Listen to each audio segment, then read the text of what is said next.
we are inviting all of you to join us in our virtual Dawn Watch meeting at 4 a.m. and Sunset Prayer Meeting at 6 p.m. daily, hosted by Reverend Dr. Alex C. Nozuelo. Let Jesus Christ change your life. Be blessed with His words of encouragement. Pabuti po ng Panginoon. Amen, amen. Meron Kristo sa buhay. Amen. Hallelujah. Thank you, Lord. Natin na pag-live sa oras ito. Mula sa basahin ko po no doon sa verse 11. Kapayapaan At si Maria naman talagang hindi maalis, nakaupo lang. Panginoon ko, Lord God, alam kong For today's Dawn Watch Prayer Meeting. For today. Talagang patuloy natin nararanasan ang kabutihan ni Lord habang tayo patuloy na nagpapagamit sa Kanya. Isang pribileyo na magamit tayo ngayon ng Diyos. Kaya sa umaga pong ito, sa lahat po ng mga Dawn Watchers, binabati ko po kayo dahil sa araw na ito tayo gaganap ng ating pang-anim na taon at 122 madaling araw na pagbabantay sa pananalangin. Sa ubasan po ng Prayer Faith Church, Worldwide Ministries Incorporated. Gamit po natin ang platform ng Zoom. Salamat sa ating mga tigapanguna dahil sa kanilang kapahintulutan ay hindi lang po tayo dito sa platform ng Zoom ang makakapakinig ng kapahayagan ng salita ng Diyos. 17 na po pala tayo ngayon dito ngayon sa platform ng Zoom dahil sa kanilang kapahintulutan na maibahagi din natin sa mas marami ang ating gawain, kaya naka-Facebook live streaming na po tayo. Salamat sa ating spiritual director, Bishop Rosa Mensuelo, kasama kay Pastora Glory, na tayo ngayon ay naka-live streaming na po. Naka-FB live na po tayo ngayon. Salamat sa mga naka-join na. Kay ang ating kamanggagawa sa PRF Bahrain Chapter, ang ating tigapanguno doon, si PME Marlene Meneses. Amen. Salamat. Ang sabi niya lagi, keep sharing our FB Live. Opo, napakaganda po. Hindi lang po FB Live, i-share natin. Even our YouTube, i-share din po natin at maibahagi natin ito sa mas marami. Okay? Hindi lang po YouTube, meron na rin po tayo sa TikTok at ngayon ay nasa audio na po tayo, naka-Spotify na po tayo. Pilitin natin at itong mga dati, tingin natin sa TikTok, puro sayaw lang. Pero ngayon, ginagamit na rin po natin para sa pag-share ng Word of God. Spotify, kala lang natin, puro music lang. Pero ngayon, ay dinalagay na po natin ang Word of God. Di tayo makikita doon, pero marinig yung boses natin, yung preaching natin doon. Parang ang dating yan ay radyo. Noong unang panahon, radyo. Ngayon, Spotify na. Amen? At hindi yan napuputol. Hindi katulad sa YouTube kapag ay napuputol siya. At July 9 na po ngayon, 2026, at napakaganda po ng topic na inanda ng Diyos sa atin. Isa na naman pong pribileyo para sa akin magamit, maging tikapaghayag ng salita niya. Amen? Ang topic po natin ay finish the race with faithfulness. Tapusin natin yung takbuhin natin ng may katapatan. Amen? At ang tema na sasagutin po natin ngayon ay how can we finish the race God has set before us. Ibig sabihin, ang takbuhin pala natin ay itinakda na ng Diyos. Amen? Kaya basahin na po natin ang ating teksto. Hindi ko pa yata na-share sa ating, share muna natin sa Facebook ang ating text. Ayan na po, nakashare na po. At i-share ko na rin po sa ating Zoom ang ating text para masabayan niyo po ako sa ating pagbasa. Hallelujah. Yan na po, nasa screen na po natin ang ating pagbubulay-bulayang salita ng Diyos sa oras na ito. And I do believe ang pagsama ng Santong Espiritu ang siya natin maranasan. Dahil siya naman talaga ang ating dakilang tigapagturo. Sige po, basahin na po natin yung teksto na ating pagbubulay-bulayan sa oras na ito. Ang sabi po sa 2 Timothy chapter 4, verse 1 to 8, sa harap ng Diyos at ni Kristo Jesus, nahatol sa mga buhay at sa mga patay, alang-alang sa kanyang pagdating bilang hari, inaatasan kita. Okay? Anong sabi? Verse 2. Ipangaral mo ang salita ng Diyos. Pagsikapan mong gawin iyan, napapanahon man o hindi. Himukin mo at pagsabihan ng mga tao, palakasin ang kanilang loob sa pamamagitan ng matyagang pagtuturo. sapagkat darating ang panahon, hindi na sila makikinig ng wastong katuruan, sa halip susundin nila ang kanilang hilig. Maghahanap sila ng mga magtuturo na walang itinuturo, kundi ang ibig lang nilang marinig. Verse 4. Hindi na sila nakikinig sa katotohanan, sa halip ibabaling ang kanilang pansin sa mga katang-isip. Verse 5. Ngunit ikaw, maging mahinahon ka sa lahat ng oras. Magtiis ka sa panahon ng kahirapan. Gampanan mo ang tungkulin ng isang mangangaral ng magandang balita. Tuparin mo ng lubos ang iyong paglilingkod. Verse 6, sapagkat dumating na ang panahon ng pagpanaw ko sa buhay na ito. Ako'y misulang isang handog na binubuhos sa dambana. Verse 7, pinagbuti ko ang pakikipaglaban. Natapos ko ang dapat kong takbuhin at nanatili akong tapat sa pananampalataya. Last verse, kaya naghihintay na ako ng koronang gantimpala para sa mga namuhay ayon sa kalooban ng Diyos. Sa araw na iyon, ang Panginoon ang siyang makatarungang hukom, ang siyang magpuputong sa akin ng korona. Hindi lang sa akin, kundi sa lahat ng nananabik sa kanyang pagbabalik. Purihin po ang Diyos sa pagkabasa ng kanyang salita. Tayo sa mandaling yumuko at manalangin. Ama naming may biging nasa langit, Diyos na makapangyarihan sa lahat. Hinihingi po namin, O Diyos, ang iyong patnubay sa gagawin po namin pag-aaral ng iyong salita. Umaamin kami, Lord. Wala kaming kayang gawin kung wala ang pagsama mo. Santong Espiritu na siyang aming dakilang tagapagturo.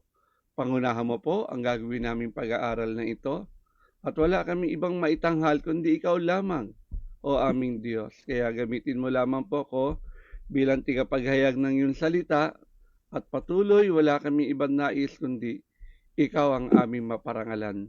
Maraming salamat, Ama, sa biyayang kaloob mo sa amin sa umagang ito na ikaw ang aming nauna, higit sa maraming bagay.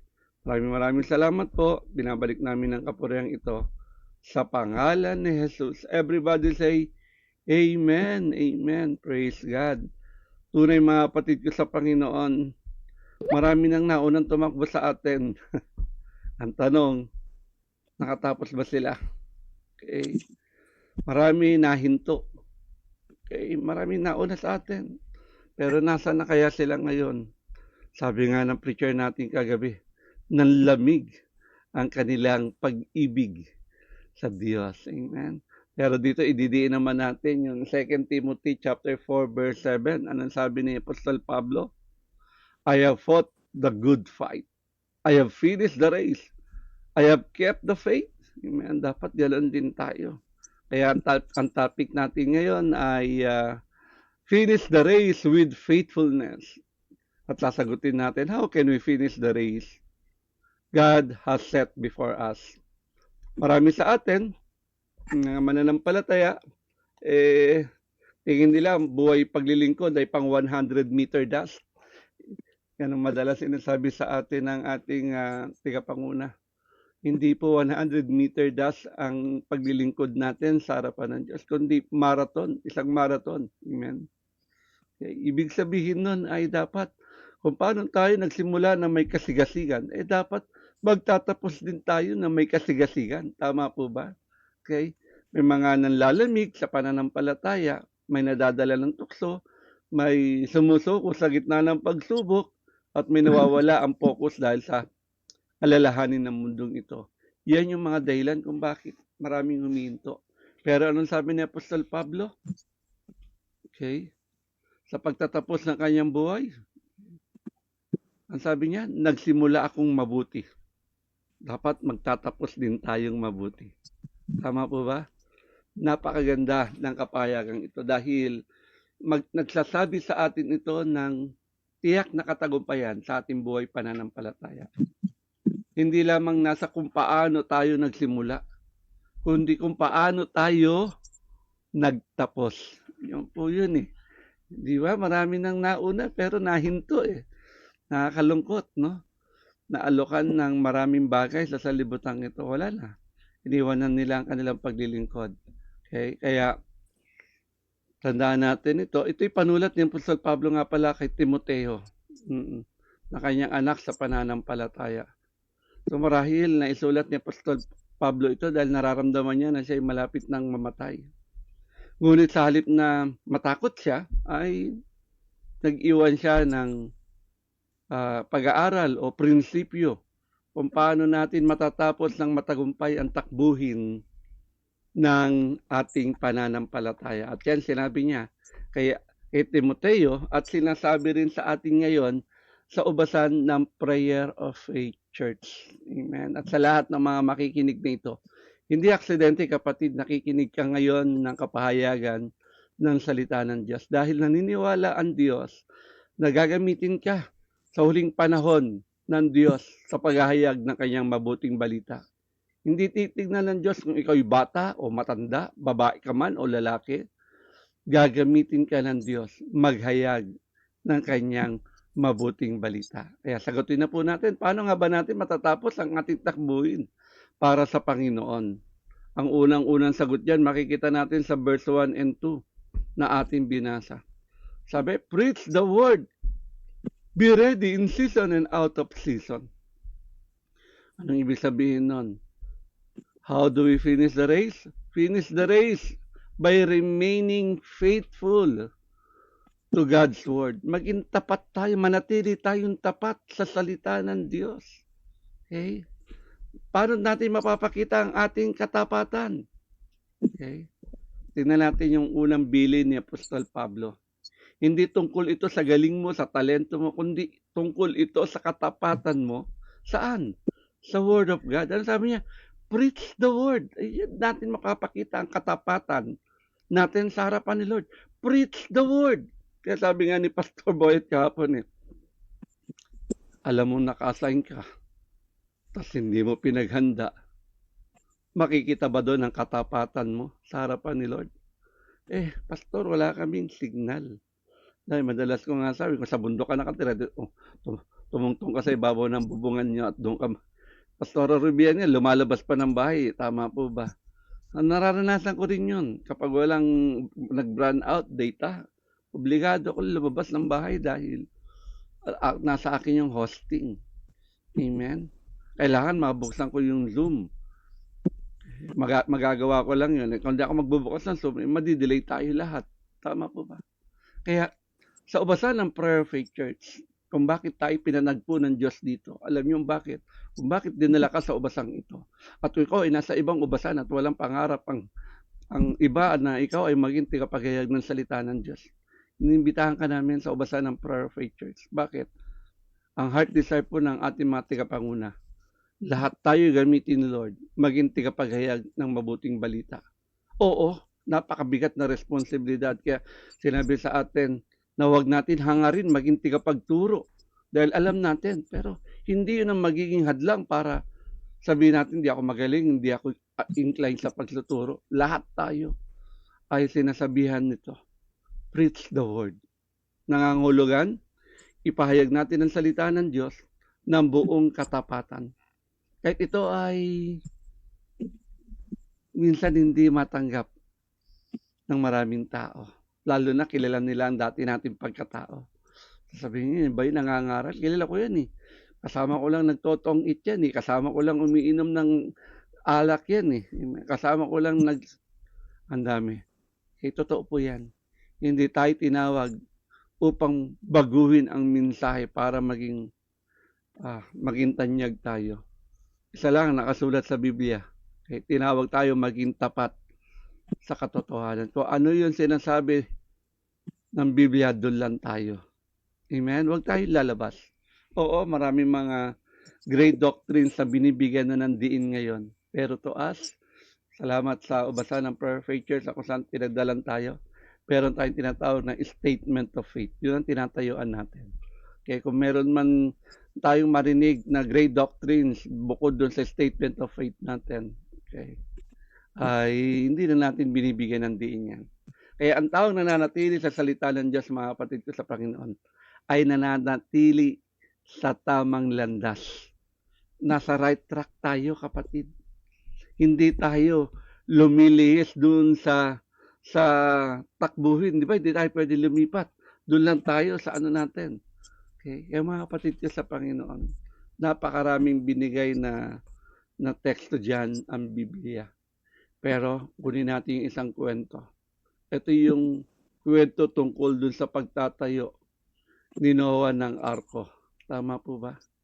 Nakita naman natin kung paano naging tapat siya sa harapan ng Diyos. Tama po ba? Talagang ginanap niya. Kahit ayaw siyang paniwalaan ng marami, nagpaanyaya pa rin siya. Pero matigas talaga ang ulo ng tao. Okay? Kaya nga sabi nga sa aklat ni Ezekiel, para mawalan ka ng pananagutan sa kanilang kamatayan, sa kanilang dugo, babalaan mo sila. Nagbigay na ng babala si Noah, pero hindi siya pinakinggan ng maraming tao. Kaya ang naligtas lang ay ang kanyang pamilya at ang mga hayop na idinala niya sa arko.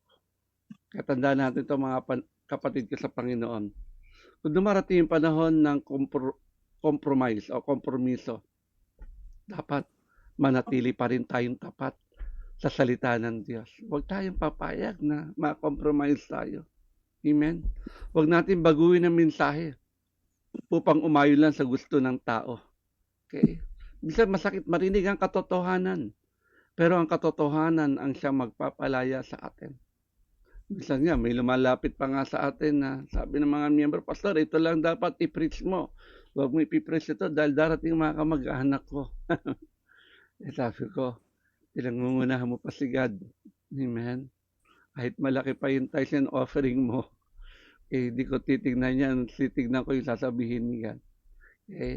At the middle of the preaching, nagtayuan ang kanyang mga kamag-anak dahil masakit marinig ang totoo.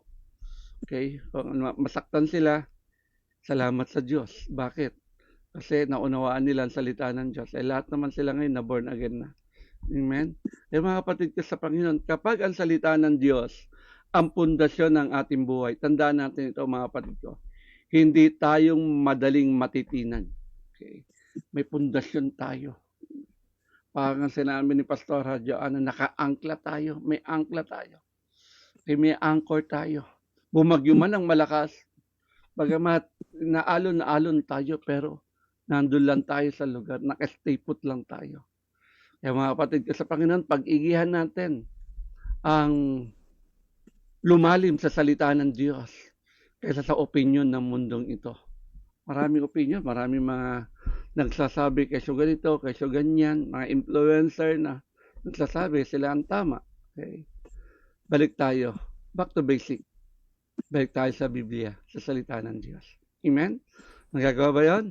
Okay, tandaan natin, ang unang idiniin sa atin, finish the race by remaining faithful, manatiling tapat sa salita ng Diyos. At pagiging tapat natin, ang tinuro ni Apostol Pablo, preach the word. Be ready in season and out of season. Napapanahon man o hindi, maghayag ka ng salita ng Diyos. Pangalawa, naisipapatid ng Diyos sa atin, finish the race with enduring every trials. Kailangan talaga. Wala naman tumakbo na hindi napagod. Tama po ba? Pinapractice nga yan para makatapos ka ng takbuhin mo. Hindi po pwedeng hindi na kailangan mag-dawn watch, hindi na kailangan mag-sunset. Itong ginagawa natin, praktisan natin ito. Amen. Kung paano tayo may endure itong mga trials na ito sa paglilingkod natin sa harapan ng Diyos. Kaya kikita natin doon sa verse 3 to 5, anong sabi sa atin doon? Kung babalikan natin yung pagbasa natin sa verse 3 to 5. Sabi niya, sapagkat darating ang panahon, hindi na sila makikinig sa waslong katuruan. Sa halip, susundin na nila ang kanilang hilig. Maghanap sila ng mga magtuturo na walang tinuturo, kundi ang ibig lamang nilang marinig. Hindi sila makikinig sa katotohanan, sa halip, ibabaling nila ang kanilang pati sa mga katang-isip. Ang sabi sa verse 5, ngunit ikaw, maging mahinahon ka sa lahat ng oras, magtiis sa panahon ng kahirapan. Gampanan mo ang tungkulin ng isang mga ngaral ng magandang balita, tuparin mo ng lubos ang iyong paglilingkod. Mga kapatid ko sa Panginoon, tuparin natin. Kaya ano man yung mga nararanasan natin paghihirap, whatever trials, tuloy lang. Amen. Walang panggas, tuloy lang. Amen. Magkakaroon ng panggas yan. Kung saan ka mapadpad. Okay? Merong magbibigay sa iyo Dati problema lang natin pamasahe, ngayon paggas na, no? Amen. Kaya tuloy lang. Keep your head in all situation. Endure hardship, ang sabi. Okay? Kaya gawin natin ang nararapat. At pinaalalahanan tayo ngayon ng salita ng Diyos, talagang darating yung panahon. Maraming mga pinangungunahan natin na tumitigas ang ulo. Amen. Ayaw nang tanggapin yung tamang aral. Mas pinili na nila. Sabi ko nga, natuto lang ng konti, tingin nila magaling na sila sa kanilang mga tigapanguna eh. Mali po yun. Okay? Sabi nga ng ating Panginoong Hesus, walang estudyanteng hihigit sa kanyang guro. O kahit maging teacher ka na rin, kahit katulad mo na rin siyang teacher, still naging teacher mo siya. Hindi mo po pwede sabihin, ma'am, may masteral na ako, may doctoral na ako, ikaw degree holder ka lang. Mas mataas na inaral ko sa'yo. Hindi po pwedeng ganun, kapatid. Naging teacher mo pa rin siya. Amen? Kaya di ko kinakalimutan pangalan ng teacher ko nung grade 1 eh. Si Ma'am Bote. Amen? Miss Bote, dalaga pa siya nun eh. Yun ang teacher ko ng grade 1 eh. Tama po ba? Okay. Kaya mga kapatid ko sa Panginoon, huwag natin kakalimutan yung mga bagay na yon. Bakit? Kasi marami sa atin lubayatang makakalimutin. Nakakalimutan nila may takbuhin tayo. Kala nila ang paglilingkod sa harapan ni Lord ay pasayaw-sayaw lang. Kala nila ang paglilingkod sa harapan ni Lord ay playing games lang. No. Kailangan natin i-endure itong whatever trials na maranasan natin just to finish the race. Na mismo ang Diyos ang nagtakda sa atin. Tama po ba? Kaya meron na tayong takbuhin eh. Kaya ang problema lang, tumatakbo tayo sa iba. Mas piliin natin yung sinasabi ng mensahe ng Diyos kaysa dun sa comfort zone natin. Minsan gusto lang natin, sarap matulog kaya ngayon umuulan.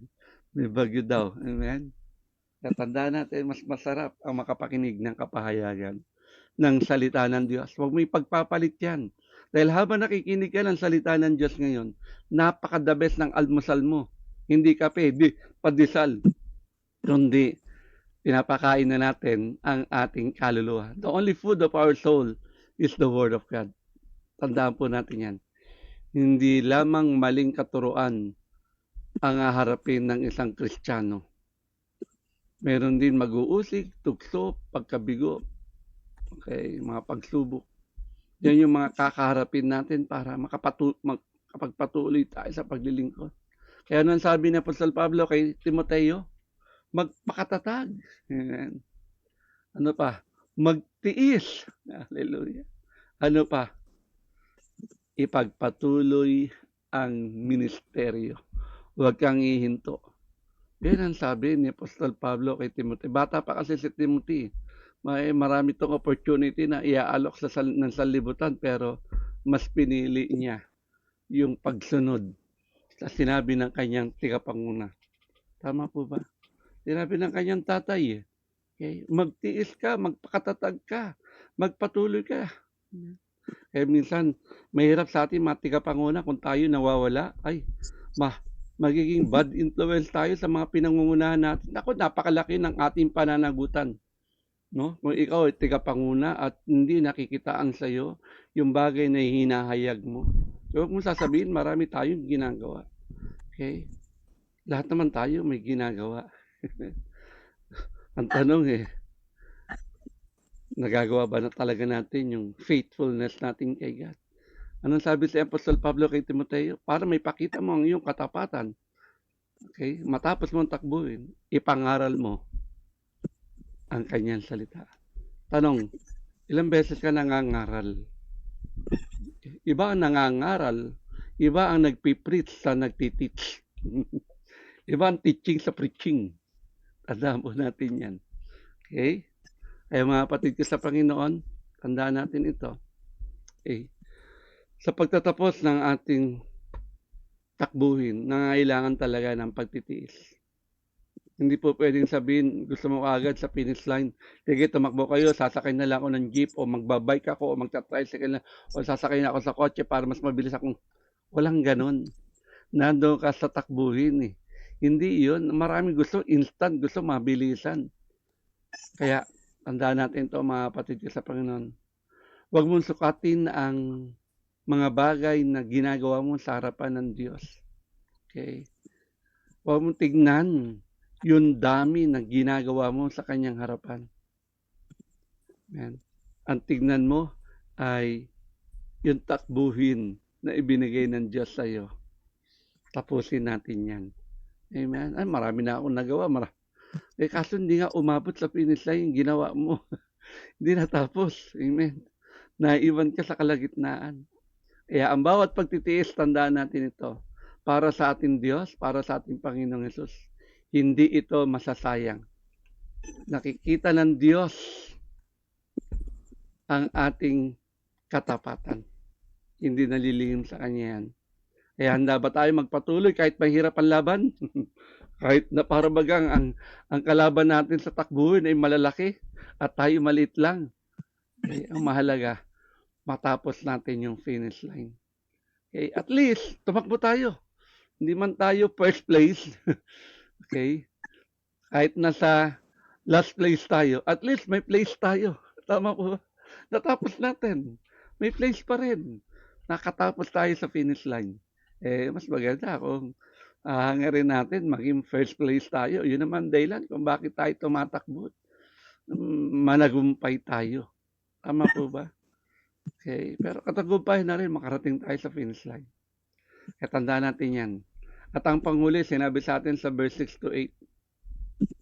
Yung dinaanan natin verse 7 kanina, sinabi ng Apostol Pablo, I have fought the good fight, I have finished the race, I have kept the faith. Pangatlong puntos natin, finish the race by keeping your faith until the end. Ang magiging tapat hanggang wakas, ang siya lamang maliligtas. Amen. Marcos 13:13. Sinabi mismo ng ating Panginoong Hesus. Kaya tandaan natin mga kapatid ko sa Panginoon, ang pinakamagandang testimony natin ay yung bagay na ginaganap natin ngayon sa paglilingkod sa harapan ng Diyos. Okay. Oo, umamin naman si Apostol Pablo na hindi naman talaga siya perfecto sa kanyang paglilingkod. Marami din siyang kahinaan. Pero hindi yun ang naging dahilan para maging balakid matapos niya ang kanyang takbuhin. Ganoon din tayo. Okay, oo, lahat naman tayo may pamilya, mag-aalaga ng anak, mag-aalaga ng pamilya, tama po ba? May trabaho pa tayo. Okay, hindi madali. Pero meron tayong takbuhin. Okay, hindi tayo tinawag na pastor para lang sa ganitong bagay. Oo, mahal natin ang apo natin, mag-alaga tayo, apostolic ministry. Hindi masama po yun. Pero tandaan natin, may katungkulan tayo maghayag ng salita ng Diyos. Katungkulan natin magbahagi ng salita ng Diyos. Amen. Hindi madali, pero kailangan natin lumaban. Kaya sabi nga ni Apostol Pablo, lumaban ka. Amen. Tapusin mo, takbuhin mo. Amen. Ingatan mo ang iyong pananampalataya. Kaya paalala sa atin. At ano yung corona na naghihintay sa atin? Narinig na rin po natin to, yung crown of righteousness. Okay? Yan yung corona na matatanggap natin kapag tayo nakaabot ng finish line. Ang gantimpala ay hindi lang para kay Pablo, kundi para sa atin lahat na mananatiling tapat hanggang wakas. Nagagawa ba natin yung mga kapatid ko sa Panginoon? Maging faithful tayo up the end? Amen. At salamat dahil may 2 minuto pa ako para tapusin ang aking preaching para maging eksakto tayo sa 30 minutes. Okay? Ang Panginoong Hesus, ang pinakadakilang halimbawa, tinapos niya ang kanyang misyon, pinagkatiwala niya ang kanyang buhay, matapos niya ang pinagagawa ng Diyos sa kanya hanggang krus. Pakikita natin yan sa Pilipos. Naging tapat siya hanggang kamatayan sa krus. Dahil sa kanyang katapatan, dumating ang tagumpay ng muling pagkabuhay. Ganon din tayo mga kapatid ko sa Panginoon. Hindi mahalaga kung gaano kakabilis tumakbo. Ang mahalaga ay hindi ka tumitigil. Sige, tapigin mo. Balikat mo ngayon. Sabihin mo sa sarili mo, hindi ako titigil. Sige, para maalala mo, hindi ako titigil. Mabagal man ako tumakbo. Oo, pero magpapatuloy pa rin ako. Amen? Tanda natin yan. Kaya, patuloy tayong lumakad kasama ang Panginoon araw-araw. Bakit? Kasi sa presensya lamang niya, tayo makakatagpo ng tunay na kapayapaan sa buhay na ito. Kapag wala ang kanyang pagsama, puro kabiguan ang ating mararanasan. Maraming pagod na sa paglilingkod sa mga araw na ito. Yung iba tumigil na. Yung iba nanatili na sila sa kanilang comfort zone. Pero tayo, magpatuloy tayo. Hindi tayo susuko. Ang Diyos na tumawag sa atin, ang siya ring magbibigay ng lakas upang matapos natin ang ating takbuhin. Hindi niya tayo pababayaan. Kahit madapa tayo, ibabangon niya tayo para makapanatili tayong tapat sa Kanya. Tandaan natin yan. Hindi natin kaya maglingkod. Siya nagbibigay sa atin ng kakayahan. Makapaglingkod tayo ng may katapatan. Kaya kapatid, puso ang tinitingnan ni Lord. Hindi ka lang basta inuobliga. Nagagawa natin ang bagay na ito. Gumising sa madaling araw for 6 years. For more than 6 years. Dahil mahal natin si God. Amen?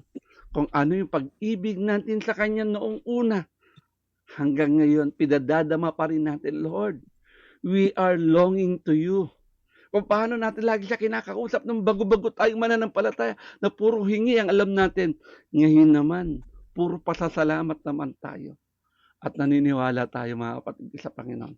Sasabihin natin, darating isang panahon sa buhay natin, I have finished the race. Natapos ko ang takbuhing inilaan ng Diyos sa akin. No regrets. Ang hirap kaya, no? Nararamdaman mong mamamatay ka na, parang meron ka pang kulang na nagawa sa harapan ng Diyos. Oh, okay. Kaya minsan nakakalungkot isipin. Pero salamat, diyan ay magsilbing aral sa atin. Kung naging abala ka sa sanlibutan ito at taglay mo pa ang lakas mo, hindi pa huli ang lahat, kapatid. Ikaw nakikinig ng salita ng Diyos. Ikaw ang kinakausap ngayon ni God. Huwag mong hayaan maubos ang lakas mo bago mahuli ang lahat. Gagamitin ka ni God maging tigapaghayag ng kanyang mabuting balita. Nakirin mo na. Receive it. Claim mo na. Claim it in Jesus' name. Amen? Kaya huwag natin kakalimutan ang 3 susi upang matapos natin ang takbuhin. Remain faithful to the Word of God. Endure every trial with perseverance. At ang panguli, keep your faith until the end. Marami nagsimula, ngunit kakaunti ang nagtapos ng may katapatan. Huwag mong bayaang madlangan ka ng pagsubok o tukso o pagod. Ang ating Panginoong Hesus ang siyang sasama sa atin sa bawat hakbangin natin sa kapaglilingkod sa Kanya. Habang nananatili tayong tapat sa Kanyang salita, nagtitiis sa gitna ng mga pagsubok at iniingatan ang ating pananampalataya. Huwag kang mag-alala, kapatid. Sasabihin sa'yo ni God, Matthew chapter 25, verse 21. Madalas niyo po narinig sa akin ito. Well done, good and faithful servant. Kaya tapusin natin, kapatid. Tapusin natin at takbuhin ng may katapatan upang makamtan natin ang korona ng katuwiran, the crown of righteousness, na hinanda ng Panginoon para sa lahat ng umiibig sa Kanya. Malapit na siyang dumating. Amen? Let us bow our heads. Hallelujah. Aming Amang nasa langit, maraming salamat po sa iyong salita na ibinahagi sa amin ngayon. Maraming salamat po dahil sa oras na to, natutunan namin pahalagahan yung iniatang mo na takbuhin namin sa paglilingkod sa iyo. Kaya hayaan mo, Lord, tulungan mo kami na maging manatiling tapat sa iyong salita. Maging matatag kami sa gitna ng mga pagsubok at ingatan ang aming pananampalataya hanggang sa wakas. Nawa sa araw ng aming pagharap sa iyo, O Diyos, nananabik kaming marinig ang ipinangako mo na salita sa mga nagtapat sa iyo. Lord, hayaan mo kung paano natupad ni Apostol Pablo ang kanyang takbuhin. Hayaan mo maganap din namin, Lord. Hindi kami malinlang ng kaaway. Kaya ngayon pa lang, O Diyos, nagpapasalamat na po kami. Binabalik namin mata sa papuri, pasasalamat at pagsamba sa pangalan ni Jesus. Everybody say Amen. Thank you for watching. Celebrate with us at Shabbat Shalom every first Friday of the month at 5:30 in the afternoon, and monthly pastors gathering every third Friday of the month at 5:30 in the afternoon. Join us at Zoom. Watch our videos via YouTube, Facebook, and Spotify. Thank you, and God bless.